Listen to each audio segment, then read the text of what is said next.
మంత్రి పొన్నం వ్యాఖ్యలపై అడ్లూరి లక్ష్మణ్ అసంతృప్తి చింతిస్తున్నాను అని చెప్పకుండా పొరపాటు జరిగిందని చెప్తే బాగుండేది. నన్ను కించపరిచిన విధానం రాష్ట్ర ప్రజలందరూ చూశారని మంత్రి అడ్లూరి లక్ష్మణ్ అన్నారు. శాతం గానీ ఎస్టీ కేటగరీషన్ గానీ ఈ రోజు సన్న బియ్యం గానీ అనేక అంశాల ప్రజలలో పోయి ఏ విధంగా గెలుపు విషయంలో కష్టపడతామన్న విషయం మీ ద్వారా తెలియజేస్తారు. ఆయన మాకు సోదర సమానులు, నేను ఆయన ఉద్దేశించి మాట్లాడలేదని చెప్పేసి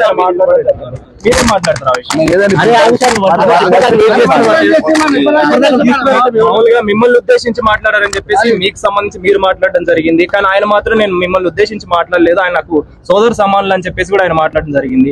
ఒకవేళ మీరు బాధపడితే మాత్రం చింతిస్తున్నాను. మీరు బాధపడితే చింతించాల్సినంత అవసరం ఆయనకు లేదు. ఆయన మాట్లాడిన మాట ఎంటైర్ తెలంగాణ రాష్ట్రం ఉన్నటువంటి ప్రజలు చూసినారు, మీడియా మిత్రుల సాక్ష్యం.